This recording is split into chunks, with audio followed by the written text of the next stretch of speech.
Hello guys, ayan po, nakakatakot talaga tong bagyong Karina na to, na tumama dito sa Pilipinas. Ang taas ng baha. Tingnan mabuti guys, yung bahay na yan.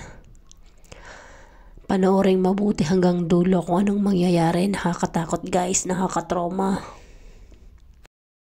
Walang nagawa ang mga tao kundi panoorin kung anong mangyayari. Kasi mahirap na baka sila din ang rin sa baha. Pero yung pamilya na may-ari ng bahay na yan ay wala na. Nagsilikas na sila. Kasi tingnan nyo guys, ang ragasan ng baha. Yung mga taong nakapalibot, gustuhin man nilang tumulong pero wala silang magagawa. Kasi buhay din nila ang nakataya diyan.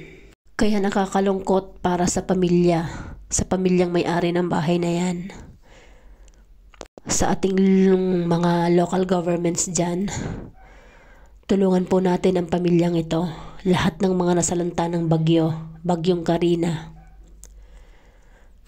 Ipag-pray po natin sila para sila ay ligtas.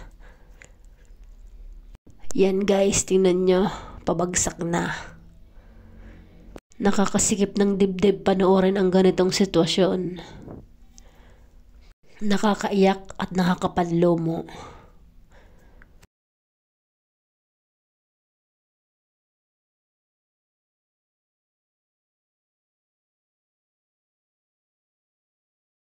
So ayan na nga, tinangay na ng malakas na baha yung buong bahay.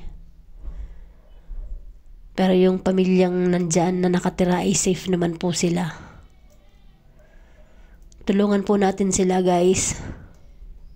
In Jesus' name.